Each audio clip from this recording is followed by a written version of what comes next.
오늘은 버린 돌 위에 세워진 구원이라는 제목으로 하나님의 말씀을 전합니다.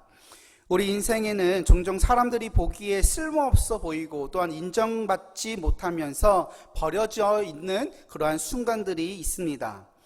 학교에서, 가정에서, 또한 직장에서 나를 무시하는 말 그 한마디 때문에 우리 마음들이 무너져 본 적이 있을 것입니다. 나는 별 볼 일 없는 사람인가? 아무런 가치 없는 존재인가? 이런 생각이 들 때가 있습니다. 건축 현장을 보게 되면 건물을 지을 때 수많은 돌들이 그 건축 현장에 모이게 되어지지요. 어떤 돌은 크기가 잘 맞아서 쓰임을 받는 돌도 있을 뿐더러 반대로 또 어떤 돌들은 모양이 제멋대로 되어져 있어가지고 보기 흉한 그러한 돌들은 쉽게 내던져 버리게 되어집니다. 하지만 바로 오늘 그 버려진 돌들이 하나님의 손에 들려지게 된다라고 한다면 집 전체를 바치는 머릿돌이 될 수 있다라고 오늘 우리들에게 말하고 있습니다. 우리 일상에서도 이런 경험들이 있지요. 오래되어져 있는 그런 가구가 있어요. 그래서 이것을 버리려고 했는데 손을 조금만 보고 또 페인트를 조금 칠하니까 어떤 가구보다도 유용하게 그 가구를 쓰게 되어지는 경우가 있습니다. 또 집안 구석에 못생긴 컵이나 또한 낡은 그릇이 있는데 그 보잘것없고 이거 언제 쓰겠는가 하는 그 그릇들이 언젠가 꼭 필요한 순간에 가장 알맞게 쓰여졌던 그런 적도 있을 것입니다. 학교나 직장에서 크게 주목받지 못했던 사람이 결정적인 그 순간에 모두가 의지하는 귀한 일꾼으로서 드러나는 경우도 있습니다. 한국교회에 큰 어르신이었던 한경직 목사님이 계십니다. 그 목사님은 매우 어렸을 때부터 매우 가난하였어요. 몸도 약했습니다. 사람들에게 크게 주목을 받는 학생이 아니었습니다. 그래서 주위에서는 많은 사람들이 그 목사님 어린이였던 그 목사 한경직이라는 어린이를 보면서 야, 저 아이가 뭘 할 수 있을까라고 생각을 했다고 합니다. 그러나 하나님은 그 가난하고 보잘것없는 그 한 소년을 붙드셔서 훗날 이 한국교회에 머릿돌과 같은 인물로서 그 한경직이라는 그 사람을 세우시게 됩니다. 이 목사님은 나병 환자들을 품으시고 또한 전쟁의 상처로 폐허가 된 민족들을 위하여 교회를 세우셨으며 항상 평소 검소하고 또한 낮은 자리를 섬기시는 목사님으로서 많은 존경을 받게 되어졌습니다. 세상은 주목하지 않았지만 하나님은 그를 들어서 귀하게 사용하셨다라는 거예요. 바로 이것이 버린 돌을 머릿돌로 세우시는 하나님의 역사이라는 것입니다. 그런데 이러한 일들은 우리 주위에서뿐만이 아니라 성경에서도 이런 일들이 벌어지게 되어집니다. 바로 예수님께서 그러셨지요. 세상은 예수님을 버렸습니다. 왜 버렸습니까?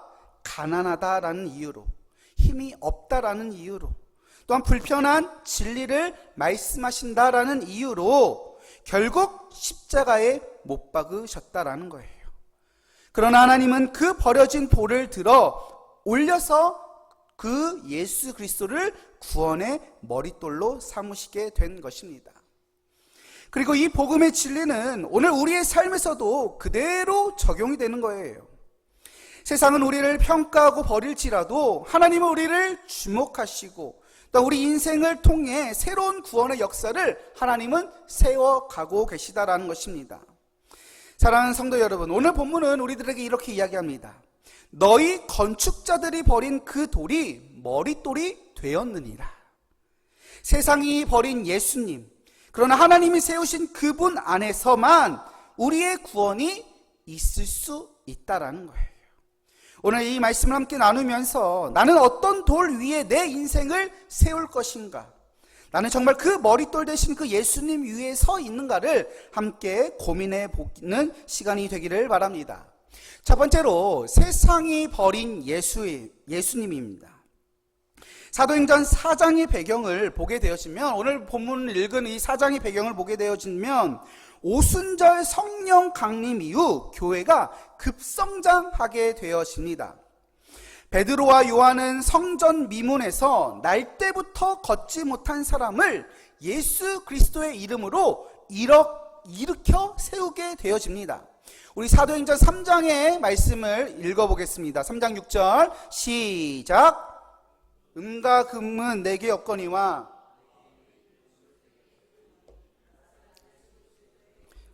일어나 걸으라. 아멘. 평생 구걸하며 살던 자가 일어나 뛰며 하나님을 찬양하니 성전 안과 또한 밖에서 많은 사람들이 놀라워하며 기쁨으로 가득 차게 되어지는 일들이 사도행전 3장에서 나타나게 됩니다. 그런데 모든 사람들이 기뻐한 것은 아니었어요. 성전의 권위를 지키던 사두개인들과 또한 제사장들과 또한 그 성전을 관리하는 성전 관리자들은 이 놀라운 일들을 바라보면서 마음이 불편하게 되어집니다. 왜냐? 이 기적의 단순한 치유, 이 기적들이 단순한 치유의 사건이 아니라 예수 그리스도의 부활을 증거하는 사건이었기 때문이라는 거예요. 사두개인들은 예수님의 부활을 부정하는 종파였습니다. 또 예수님을 쥐었던 종교 권력자들은 그분이 부활하셨다라는 그런 선포가 자신들의 죄와 실패를 드러난다라는 것을 그들은 알았기 때문에 두려워하던 존재였습니다. 그래서 그들은 베드로와 요한을 붙잡아 가두어 버리게 됩니다. 사랑하는 성도 여러분, 여기서 우리는 아이러니한 장면을 보게 돼요.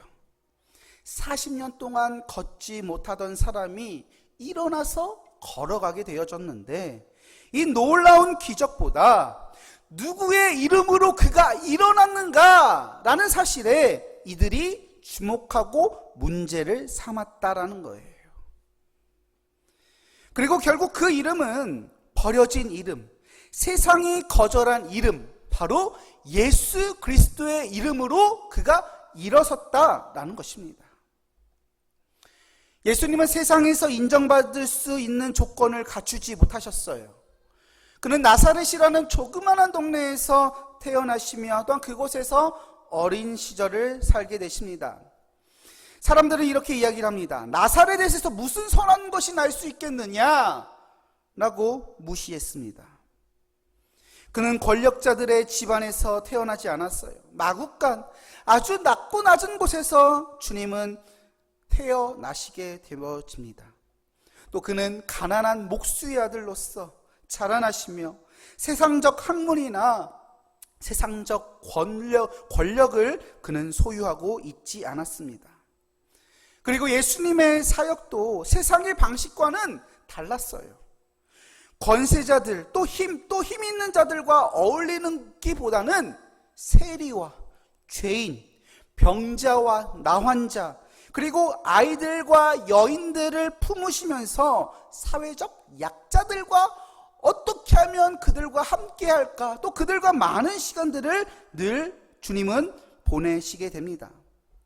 또 그는 불의와 또한 협박에도 그는 굴하지 않으셨어요. 외식하는 종교 지도자들을 향하여 가감없이 진리를 선포하시게 됩니다.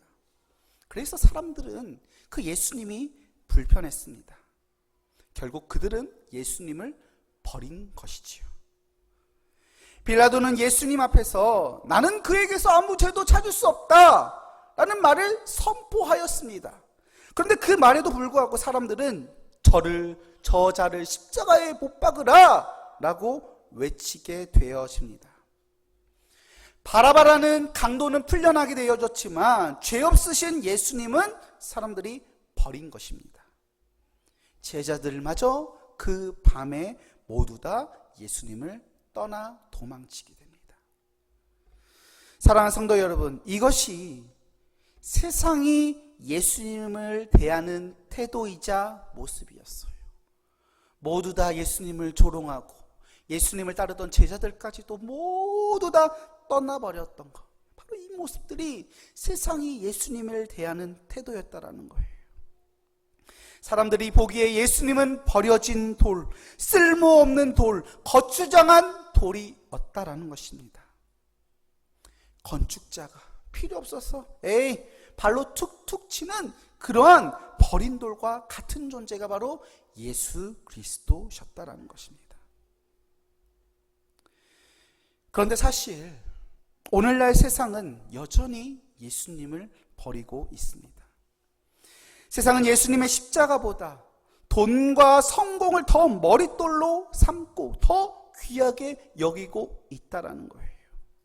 또 진리보다 자신의 그 마음을 편안하게 하고 즐겁게 하는 그러한 말씀 가운데 그들은 귀를 쫑긋 세우고 있다라는 거예요. 주님의 그 불편한 말씀을 듣기 싫어합니다.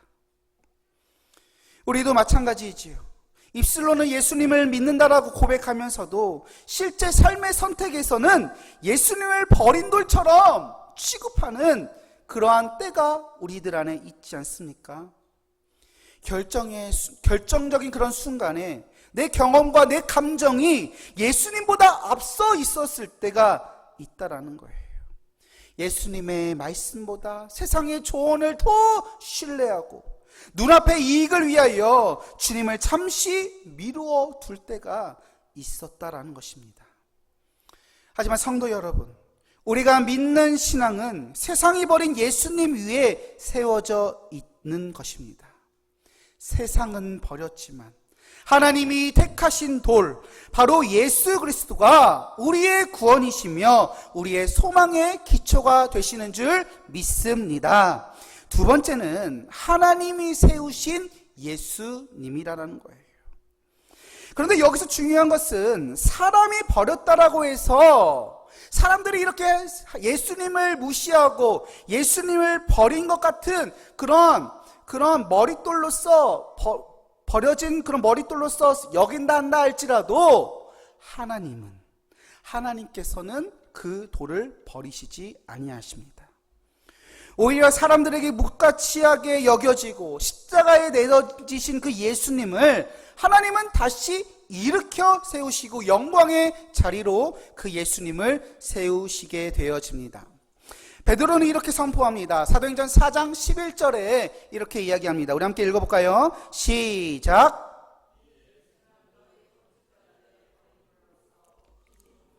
머릿돌이 되었느니라. 아멘. 건축자들, 그러니까 그 건물을 짓는 그 건축자들은 쓸모없다라고 버려졌지만 하나님은 그 돌을 가장 중요한 자리인 바로 모퉁이의 머릿돌로서 세우셨다라는 거예요. 여러분들, 머릿돌이 뭘까요? 머릿돌.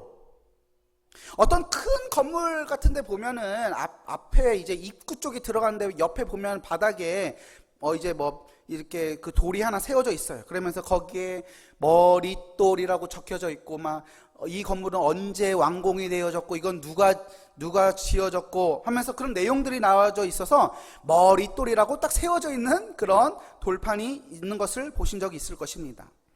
그런데 오늘 성경에서 말하는 머릿돌은 모퉁이의 머릿돌이에요. 모퉁이의 머릿돌.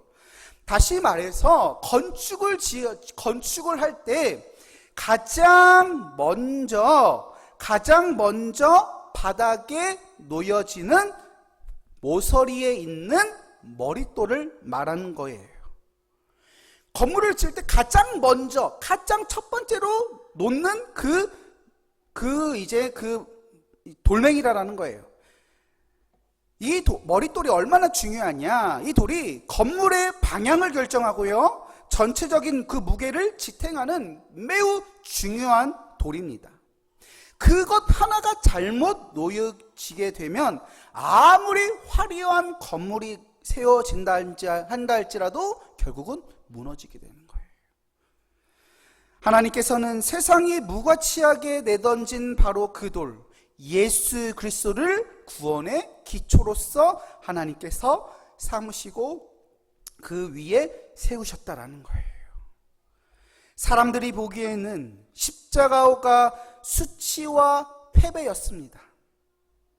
메시아가 어떻게 저렇게 비참하게 죽을 수 있어? 야, 저 십자가는 정말 악한 사람들만 저기서 매달려 죽는다고 하는데, 야, 저 실패한 사람, 야, 바로 예수는 실패한 사람이야. 아, 저렇게 저 사람은 정말 헛살았어 라고 말하는 그러한 실패와 수치의 그러한 상징이 십자가였습니다. 하지만 하나님께서는 그 십자가를 들어 사용하셨고, 또한 하나님은 그것이 승리였고 하나님은 구원의 능력으로서 십자가를 사용하셨다라는 거예요. 사람들은 십자가로 예수님을 끝내려 했습니다. 아무리 뛰어나다고 해도 죽으면 야, 별거 없네. 저들 봐봐, 저 죽으니까 뭐 말도 못하잖아. 죽으면 모든 것이 끝나니까 그를 죽여버렸습니다. 하지만 하나님은 오히려 그 자리에서 새로운 역사를 하나님은 나타내시게 된 것이에요. 그래서 우리의 믿음은 사람들의 평가 위에 서 있는 것이 아닙니다. 교회의 전통이나 세상의 인정 위에 서 있는 것도 아니에요. 오직 하나님의 선택, 하나님의 세우심 위에 서 있는 줄 믿습니다. 어떤 유명한 바이올린 제작자가 있었어요.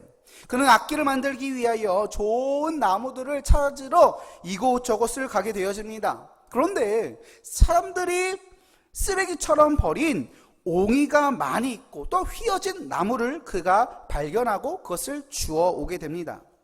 주위의 사람들은 야, 어떻게 저 나무로 무슨 악기를 만들 수 있겠어?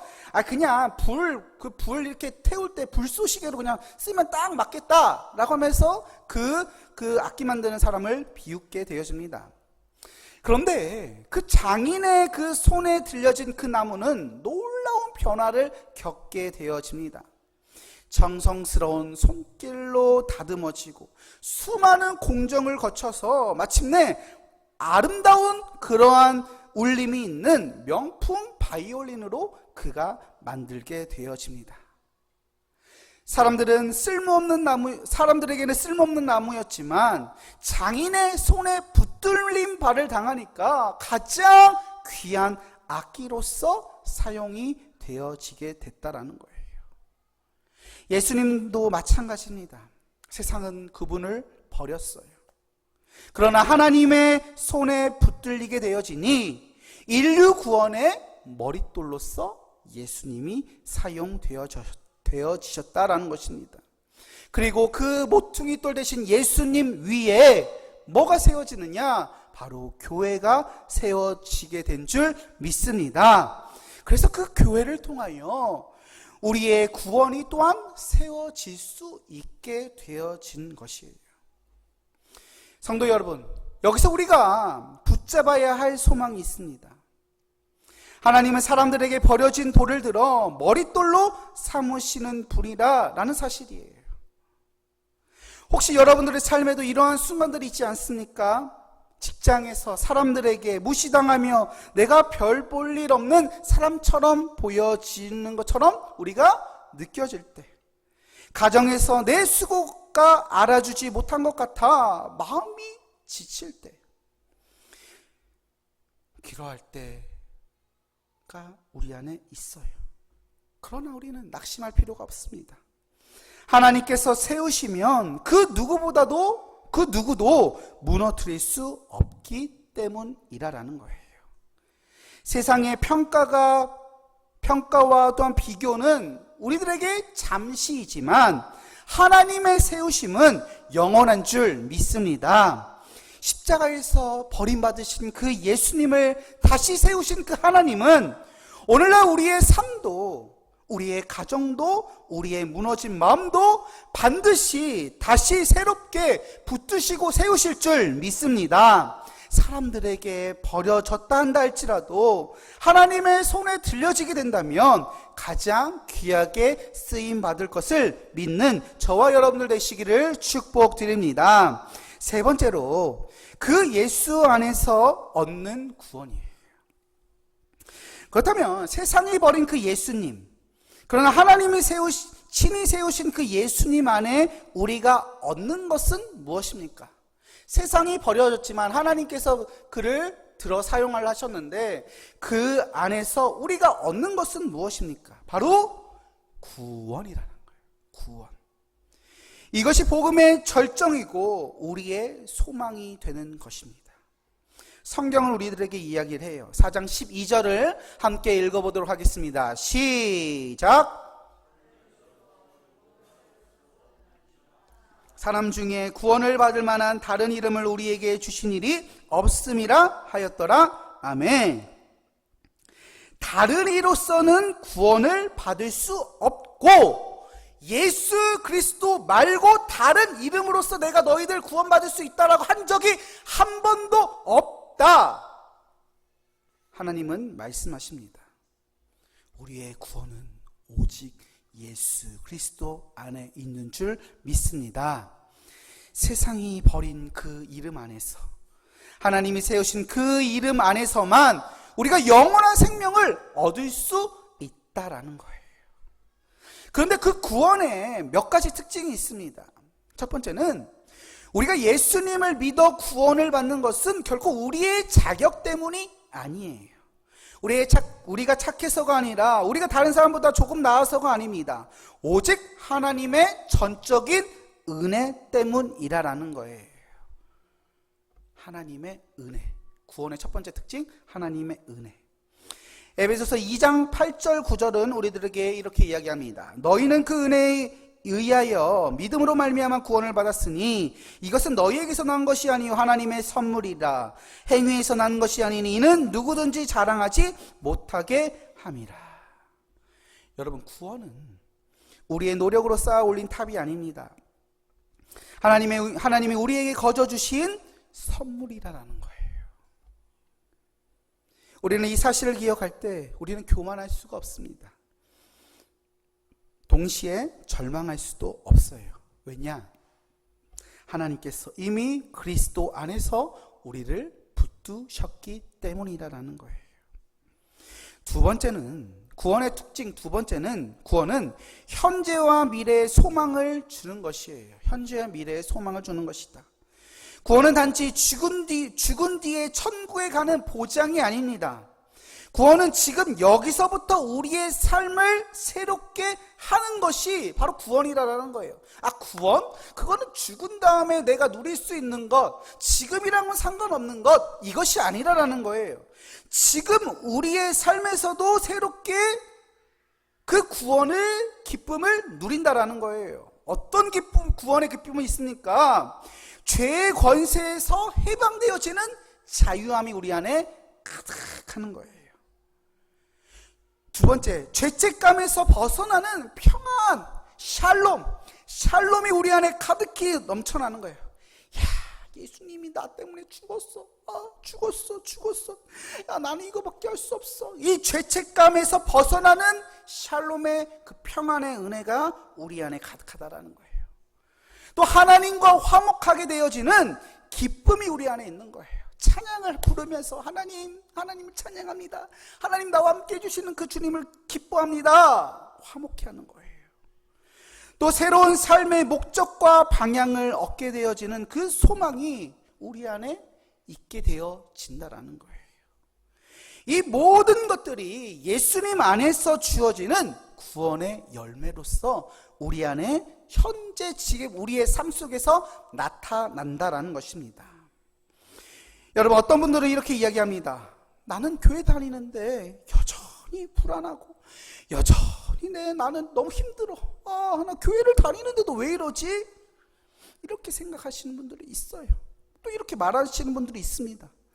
그러나 사랑하는 여러분, 구원은 고난이 없는 삶이 아니라 고난 속에서도 지탱해 주는 힘이 바로 구원의 힘인 줄 믿습니다. 절망 가운데서도 우리가 다시 일어날 수 있는 근거가 바로 구원이라는 거예요. 내가 구원을 받았다고 해서 내 인생의 모든 고난들이 싹 사라지는 것이 아닙니다. 바닷가에서 해변에 딱 있는데 갑자기 물이 파도가 나면서 물이 딱 다 삼켜버려가지고 그 안에 있던 모든 이것저것들이 다 쓸어가려는 그런 것이 구원이 아니에요. 내 안에 있는 고난들이 한꺼번에 싹 파도에 흘러가듯이 다 없어지는 것이 구원의 기쁨이 아니에요. 그 고난이 있지만 그 고난 속에서도 지탱해 줄 수 있는 힘을 주는 것이 바로 구원인 줄 믿습니다. 미국의 남북전쟁 당시 흑인 노예들이 해방되어지게 됐다는 그런 소식을 이제 들을 때가 이제 그 소식을 이제 전파하고 또 이제 노예들이 그 소식을 듣게 되어져요. 그래서 너희는 이제 자유야. 더 이상 누구의 소유도 아니야. 자, 이제 너네들 다 떠나. 라는 그런 소식을 이제 흑인 노예들이 듣게 되어집니다. 그런데 이 소식을 들었던 어떤 노인들은 막 눈물 흘립니다. 그래, 하나님 감사합니다. 야, 내가 살다 보니까 이렇게 기쁜 날들이 있구나. 야, 우리 아버지도 우리 할아버지도 노예로서 그렇게 고생하다가 이렇게 돌아가셨는데 나에게 이런 기쁨을 주셨구나. 나에게 기쁨이 이제 있구나 하면서 너무나도 즐거워하는 거예요. 근데 반대로 어떤 노예는 너무나도 오랜 세월 동안 종살이를 했기 때문에 진짜로 자신에게 주어진 그 자유를 믿을 수가 없는 거예요. 그 사실을 받아들일 수가 없는 것입니다. 뭐라고? 거짓말. 야, 내가 지금 평생 어떻게 살았고 우리 아버지 우리 할아버지가 어떻게 사셨는데 야, 그런 일들이 어떻게 일어날 수 있냐. 너 꿈꾸는 거 아니야? 믿을 수 없는 거예요. 받아들이기 어려웠다라는 거예요. 사랑하는 성도 여러분, 우리의 모습도 그렇습니다. 예수님 안에서 우리는 이미 죄와 사망에서 자유의 몸이 되어졌어요. 그러나 여전히 죄의 습관에 묶여 살아가면서 두려움 속에 살 때가 많이 있습니다. 그러나 우리는 기억해야 합니다. 예수 그리스도 안에서 우리는 진정한 자유인이다라는 거예요. 요한복음 8장 36절을 보면 이렇게 이야기를 합니다. 그러므로 아들이 너희를 자유롭게 하면 너희가 참으로 자유롭다 라고 말씀하세요. 아들이 너희를 자유롭게 하면, 즉 예수 그리스도가 너희들을 자유롭게 하면 너희가 진짜로 자유를 얻는 것이다 라고 주님은 말씀하신다라는 거예요. 이렇게 자유는 우리들에게 미래뿐만이 아니라 현재도 우리들에게 소망을 준다라는 거예요. 세 번째로, 구원의 세 번째 특징은 흔들리지 않는 구원이라는 거예요. 예수님 안에서 주어지는 그 구원은 흔들리지 않는 하나님의 약속입니다. 세상은 변하고 우리의 상황은 요동치지만 그리스도 안에서 주어진 구원은 결코 흔들리지 않는다라는 것입니다. 그러므로 우리는 더 이상 두려움 속에 살 필요가 없어요. 혹시 내가 버림받은 건 아닐까? 내가 이렇게 부족한데 하나님이 날 사랑하실까? 사탄은 끊임없이 우리를 속삭입니다. 그러나 하나님은 분명히 말씀하세요. 내가 너를 택하였다. 내가 너를 구원하였다. 내가 너를 내 손바닥에 새겨 놓았다. 사랑하는 성도 여러분, 그렇다면 오늘날 우리의 삶은 어떻게 달라져야 할까요? 예수님 안에서 얻은 그 구원의 은혜 때문에 우린 하나님께 감사하며 살아가야 하는 거예요. 구원의 확신 때문에 우리는 담대함으로 살아갈 수 있는 것입니다. 또 우리는 구원의 그 감격 때문에 이웃에게 그 복음을 전하면서 살아가게 되어지는 것입니다. 구원은 단지 내 마음속에 간직하는 개인적인 체험이 아니에요.